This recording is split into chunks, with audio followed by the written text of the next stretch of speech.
নমস্কার বন্ধুরা, welcome to my channel SB explorer. তো বন্ধুরা, সকলকে জানাই শুভ সকাল এবং শুভ দুর্গা ষষ্ঠীর প্রীতি শুভেচ্ছা এবং অভিনন্দন। তো প্রথমেই যে আপডেটটা দিয়ে শুরু করতে চলেছি, এটা একটা বড় সুখবর বলা যায়। তো বাংলাদেশকে হারিয়ে দিয়ে সাফ অনূর্ধ্ব-17 চ্যাম্পিয়ন হয়েছে কিন্তু আমাদের ভারত। তো পেনাল্টিতে হারিয়ে দিয়েছে আমাদের ভারত বাংলাদেশকে। তো এর পরবর্তী যে আপডেটটা তোমাদের সাথে শেয়ার করব, সেটাও একটা মোহনবাগান নিয়ে ভালো খবর। সেটা বলা যায় যে আইএফএ শিল্ডে অংশ নিতে চলেছে মোহনবাগান, এবং মোহনবাগান সেটা তারা অফিসিয়ালি ঘোষণা অবধি করে দিয়েছে যে 8ই অক্টোবর থেকে যে আইএফএ শিল্ড শুরু হবে সেখানে মোহনবাগান অংশ নেবে, এবং কিশোর ভারতী আর যুব ভারতী ক্রীড়াঙ্গন এই দুটো জায়গাতে কিন্তু তারা ম্যাচ খেলবে, এটাও কিন্তু তারা জানিয়েছে। এবং আইএফএ সেইটাকে তারা যে এটা বলেছে যে তারা যুব ভারতী আর কিশোর ভারতীতে ম্যাচ খেলবে, এটা কিন্তু আইএফএ সেই সিদ্ধান্তে রাজি হয়ে গেছে। এই হচ্ছে ব্যাপার। এবার খারাপ আপডেটগুলো তোমাদের সাথে শেয়ার করব, সেটা তোমরা অলরেডি জেনে গেছো। যারা জানো না বলে দিই, ইরানে যাচ্ছে না মোহনবাগান, এটা কিন্তু তারা অফিসিয়ালি স্টেটমেন্ট দিয়ে জানিয়ে দিয়েছে গতকাল। ইরানের বদলে তারা কিন্তু সিএএসএ আছে। তো ব্যাপারটা কি দেখো, ইরানে তারা যায়নি, তারা নিজেরাও জানে জ্ঞান পাপি যে আমরা ইরানে যাচ্ছি না মানে আমরা কিন্তু বিশাল বড় একদম শাস্তি পেতে চলেছি। সেই কারণে তারা গেছে সিএএসএ, যে সিএএস থেকে কোনো রায় যদি বের করা যায়। তো দেখো, সিএএস হচ্ছে court of arbitration of sports, যেটা তোমরা সকলেই জানো। যারা কিন্তু রায় দিয়েছিল ইন্টারকাসিকে, সেই কারণেই চ্যাম্পিয়ন হয়েছে ইন্টারকাসি আই লিগ। তো সেই সিএসএ কিন্তু মোহনবাগান গেছে। কিন্তু দেখো, একটা ভ্যালিড রিজন তো দেখাতে হবে। এখানে প্লেয়ার সেফটি, প্লেয়ার যে আনসেফ ফিল করছে, এইগুলোর বিষয়গুলো দেখানো হচ্ছে। কিন্তু একটা জিনিস তোমরা দেখো, অন্যান্য সমস্ত দলগুলো তো আসছে ইরানে, তারা তো আনসেফ ফিল করছে না। তাহলে সিএস এখানে কীভাবেই বা মোহনবাগানের ফরে রায় দেবে, এটাই হচ্ছে সবথেকে বড় কথা। তো জানা নেই মোহনবাগান কী করবে। মোহনবাগান যেদিকে পা বাড়িয়েছে, বিশাল বড় কিন্তু খারাপ দিন মোহনবাগানের জন্য অপেক্ষা করে আছে। তো এই বিষয়টার পর কিন্তু জেমি ম্যাকলারেন, যেহেতু সব দিক থেকে আক্রমণ আসছে, জেমি ম্যাকলারেন তার সোশ্যাল মিডিয়ায় একটা পোস্ট করেছে যে ইরানে না যাওয়া নিয়ে, অস্ট্রেলিয়ার যারা পাসপোর্ট হোল্ডার রয়েছে তারা ইরানে না যাওয়া নিয়ে তিনি পোস্ট করেছেন। এবং তিনি সেখানে বলেছেন যে ইরান থেকে অস্ট্রেলিয়ার পাসপোর্ট হোল্ডাররা যদি ইরানে যায়, তাহলে কিন্তু উইদাউট এনি রিজন তাদেরকে কিন্তু অ্যারেস্ট করে নেওয়া হতে পারে, কোনো রকম ক্রাইম ছাড়াই। এটা কিন্তু তিনি জানিয়েছেন। তো যাই হোক, এটা তো নতুন কথা নয়। মোহনবাগান ম্যানেজমেন্টও নতুন এই জিনিসটা জানে না।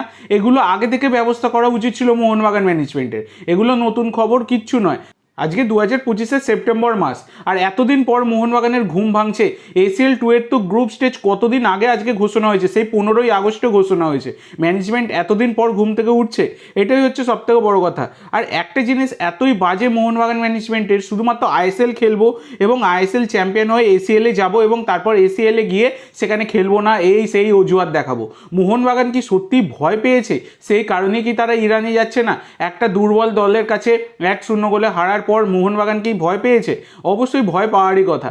এই রকম দুর্বল দলের এগেনস্টে হারার প্রধান কারণ হচ্ছে একটা জঘন্য কোচকে রেখে দিয়েছে, যিনি আইএসএলে হিরো হতেই পারেন। যে আমাকে যা বলো সোজা কথা আমি বলবো ভাই, সত্যি কথা বলবো।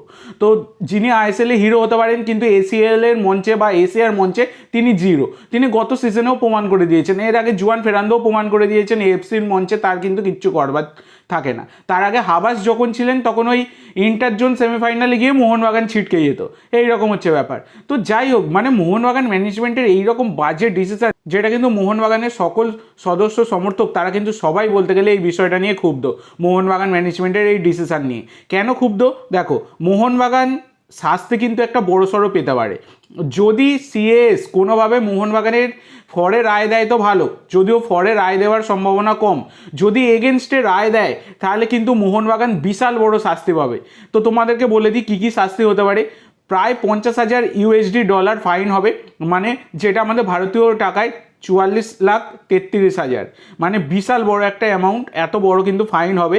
আর এসিএল টুর্নামেন্ট থেকে তো ডিসকোয়ালিফাই করেই দেবে, এবং 1 থেকে 2 বছরের জন্য ব্যান খাবে মোহনবাগান। ব্যান খাবে কি, কোনো রকম এএফসির কম্পিটিশানে তারা 1 থেকে 2 বছরের মধ্যে যখন হবে পরের বারে, তারা কিন্তু আর অংশ নিতে পারবে না। ধরো মোহনবাগান তো এবারে যাচ্ছে না এসিএল খেলতে ইরানে, তো মোহনবাগানের যদি ব্যান হয়, শাস্তি হয়, তাহলে মোহনবাগান যে আইএসএল যখনই হোক না কেন, আইএসএলে যে লিগ সিল চ্যাম্পিয়ন যদি আবার মোহনবাগানও হয়, তাহলে মোহনবাগানের হিসাব মতো এসিএলে যাবার কথা, কিন্তু মোহনবাগান এসিএলে যেতে পারবে না, কারণ মোহনবাগান ব্যান খেয়ে থাকবে। তো তার বদলে অন্য কোনো দল চলে যাবে, তারপরে যে দল থাকবে, যে রানার্স আপ হবে, সে কিন্তু চলে যাবে। এছাড়া শুধু এটাই নয়, মোহনবাগান যে জিনিসটা করলো, এর জন্য আমাদের ভারতীয় ফুটবলও অনেক কিছু প্রবলেম ফেস করবে। এর আগে তোমাদের সাথে আমি শেয়ার করেছি যে তুর্কমেনিস্তান তারা কিন্তু আমাদের ভারতের থেকে পয়েন্টসে এগিয়ে রয়েছে এবং তারা কিন্তু ACL 2 এর ডাইরেক্ট স্লট আগামী সিজনে পাওয়ার তাদের সম্ভাবনায় প্রবল। যদি মোহনবাগান FC গোয়ার হাতে অনেক কিছুটা ছিল যে তারা কিছুটা এই পয়েন্টসটার উন্নতি করে যে তারা কিন্তু ডাইরেক্ট স্লটটা যাতে বজায় রাখতে পারে আমাদের ভারতের জন্য ACL 2 এর জন্য আর কি, গ্রুপ স্টেজের যে ডাইরেক্ট স্লটটা ভারত পায় সেইটার জন্য আর কি। কিন্তু মোহনবাগান যেটা করলো এটা কিন্তু আমাদের ভারতীয় ফুটবলের জন্য বিশাল বড় একটা খারাপ জিনিস। তো জানা নেই এত বড় খারাপ কাজ কীভাবে করে ভাই। তো তোমাদের কি মনে হয় এই বিষয়টা নিয়ে অবশ্যই সকলে কমেন্ট করে জানাতে ভুলো না। তো আজকের জন্য এইটুকু বন্ধুরা, ভিডিওটি ভালো লাগলে অবশ্যই লাইক করো, শেয়ার করো, আমার চ্যানেলে প্রথমবার এসে থাকলে চ্যানেলটি সাবস্ক্রাইব করো আর কমেন্ট করে জানাও ভিডিওটি কেমন লাগলো। ধন্যবাদ।